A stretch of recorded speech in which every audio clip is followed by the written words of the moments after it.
जय हिंद साथियों, कैसे हैं आप सब। उम्मीद करते हैं बहुत ही अच्छे होंगे। आज हम यहाँ पे हाइट एंड डिस्टेंस का क्वेश्चन निकला है जो आपको बोर्ड एग्जाम में सीधा देखने को मिलेंगे, बिहार बोर्ड एग्जाम 2026 के लिए। तो चलिए इस टाइप के सवाल को कैसे सोल्व करेंगे, बहुत ही आसानी तरीके से आपको सीधा माइंड में जाएगा। बस वीडियो में थोड़ा बने रहेंगे, ध्यान से सवाल को पहले समझना है। बहुत ही आसानी से बनते हैं और ये 5 नंबर में आपको देखने को मिल जाते हैं। तो चलिए सोल्व करते हैं। सवाल पहले क्या है कि 7 मीटर ऊंची बिल्डिंग से किसी केबल टावर के उच्चतम बिंदु का उन्नयन कोण 60 डिग्री है और टावर के पास बिंदु का अवनमन कोण 45 डिग्री है, तो टावर की ऊंचाई ज्ञात करें। क्वेश्चन कई बार पूछे गए हैं और पूछे जाने की उम्मीद है। ठीक है, 90% चांस है कि बोर्ड एग्जाम 2026 में क्वेश्चन देखने को मिलेंगे। चुनिंदा क्वेश्चन ही हम इस चैनल पे लेकर के आ रहे हैं।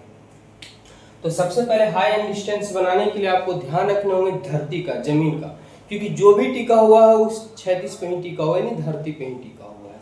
तो ध्यान समझिए, जैसे जैसे सवाल बोला वैसे वैसे कर देंगे। सबसे पहले हम क्या बना लेंगे, तो हर हाल में आपको ये धरती बनाने ही होंगे। ठीक है, आगे 7 मीटर ऊंची बिल्डिंग, यानी एक बिल्डिंग है जिसकी ऊंचाई मात्र कितना है, 7 मीटर है। ध्यान से समझने का प्रयास कीजिएगा, चाहे बिल्डिंग आप ये साइड बनाए या ये साइड बनाए, कोई दिक्कत नहीं। सवाल यहाँ पे थोड़ा सा घुमाया जो विद्यार्थी फंस जाते हैं। 7 मीटर ऊंची बिल्डिंग से ऊंची बिल्डिंग से मतलब इस जगह से किसी केबल टावर, केबल यानी तार वाला टावर, तो टावर हमेशा बिल्डिंग से क्या होता है, काफी ऊंचा होता है, लगभग 120 मीटर की ऊंचाई होती है केबल टावर की। ठीक है, तो एक तब टावर तो यहीं पे नहीं होगा, टावर दूसरे छोर पे है ना। क्या बोल रहा है कि किसी केबल टावर के, यानी एक साइड में हमारे पास बिल्डिंग है तो दूसरे साइड में क्या है, केबल टावर। ये क्या हो गया, केबल टावर हो गया। तो 7 मीटर ऊंची बिल्डिंग से किसी केबल टावर के उच्चतम बिंदु, यानी केबल टावर का सबसे उच्चतम बिंदु ये होगा शिखर, उच्चतम बिंदु का उन्नयन कोण, यानी यहां से कोण बन रहा है क्या, कितना डिग्री बोल रहा है, उन्नयन कोण 60 डिग्री। लेकिन अगर आप देखा जाए तो 60 डिग्री तो बन नहीं रहा, ये 90 से भी ज्यादा हो जाएंगे, तो हम यहाँ पे एक क्षैतिज रेखा सीधा खींच रहे हैं। अभी कितना डिग्री कोण बन रहा है, तो 60 डिग्री का कोण बन रहा है, कोई दिक्कत नहीं है। और मतलब यहीं से भी चाहिए हमें। और टावर के पाद, ये टावर है, टावर के पाद यानी जड़ होते हैं, तो टावर के पाद बिंदु का अवनमन कोण, यानी ऊपर से जब नीचे कोई देखता है तो क्या बनता है, अवनमन कोण बनते हैं।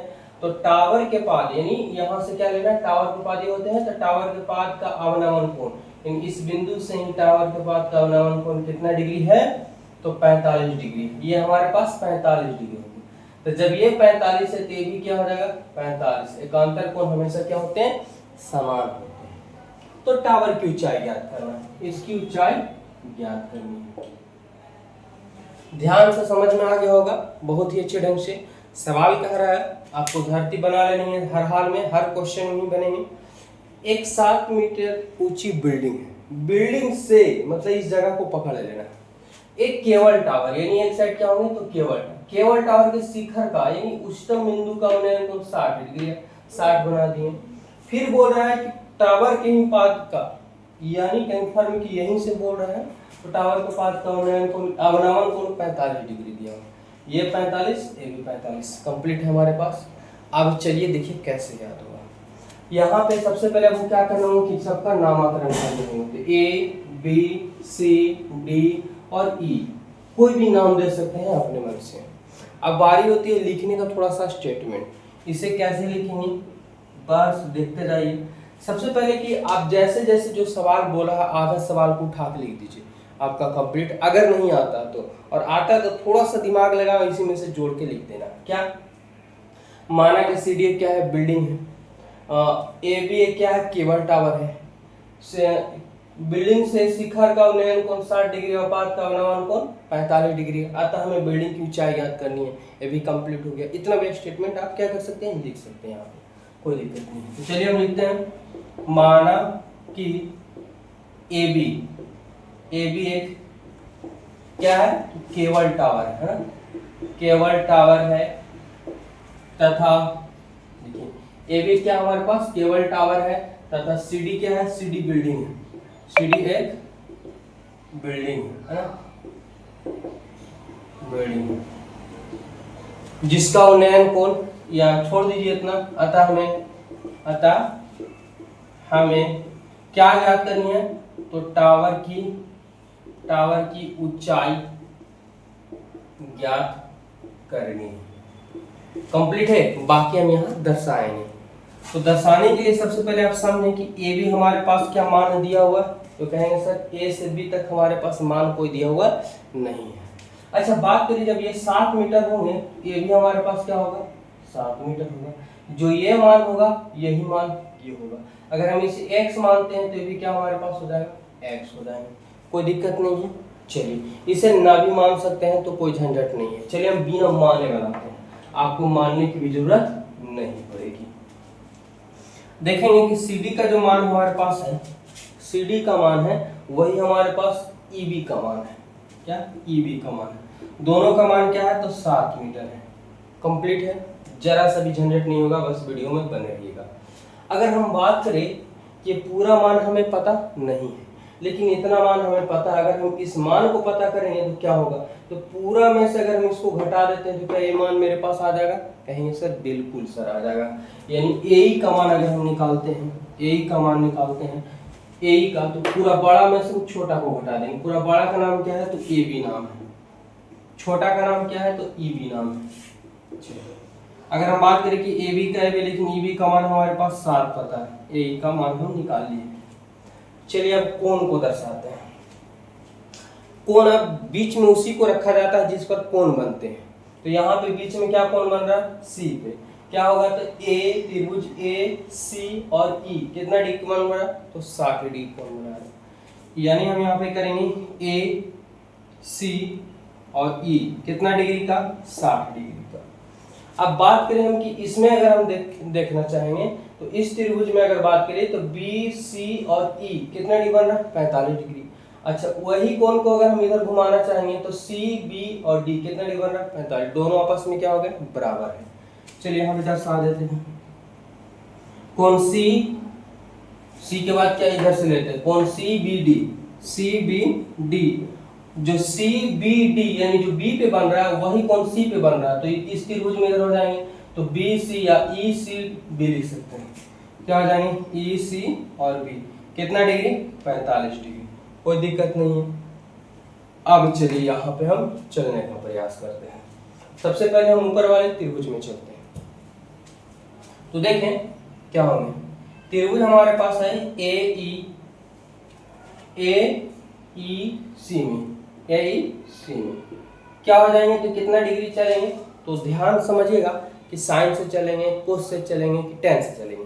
तो यहाँ पे आप देख रहे हैं कि इसमें कर्ण अलग है, इसमें कर्ण अलग है, तो हमें कर्ण से लेना देना नहीं है। मतलब साइन से भी नहीं चलेंगे, कोस से भी नहीं चलेंगे, क्योंकि साइन और कोस में कर्ण आ जाते हैं।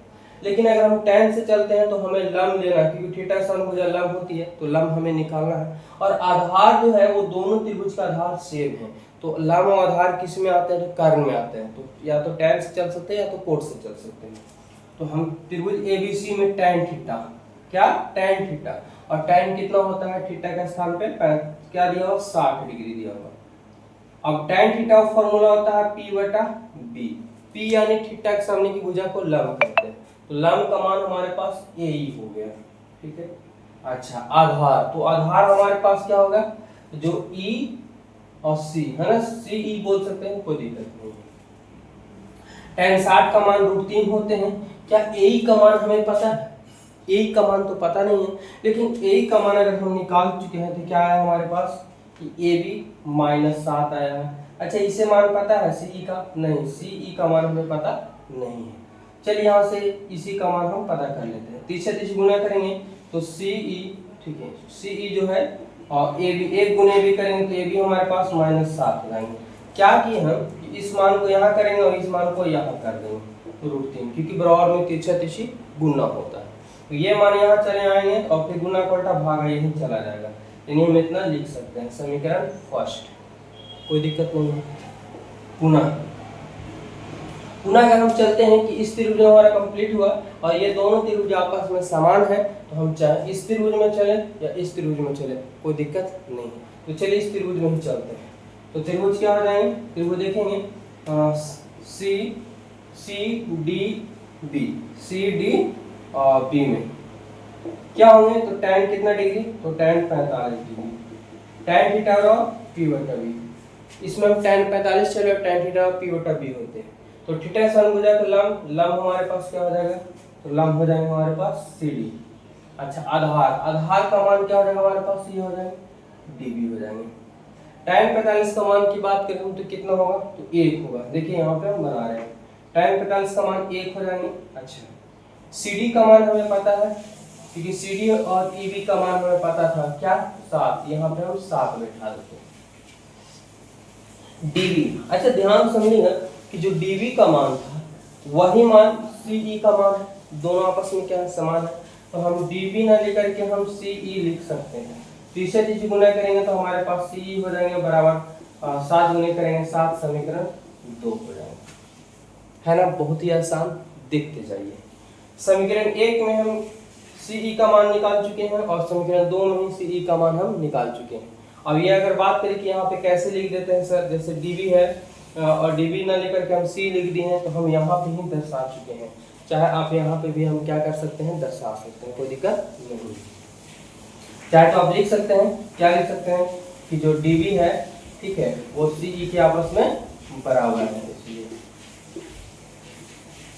अब देखिए, तो समीकरण जो है 1 और 2, यहाँ आपको देखने को मिल रहा है कि इसमें भी LHS और इसमें भी LHS आपस में बराबर है, तो LHS आपस में बराबर, तो RHS भी क्या होंगे, बराबर होंगे, यानी हमारे पास यहाँ हो जाएंगे AB माइनस 7 बटा में √3, यहाँ हमारे पास क्या हो जाएंगे 7, नीचे कुछ नहीं तो 1, तीसरे गुना करेंगे, AB का AB माइनस 7 का 7, क्योंकि 1 से गुना करने के बाद कोई फर्क नहीं पड़ेगा, इधर गुना करेंगे तो 7√3 हो जाएंगे।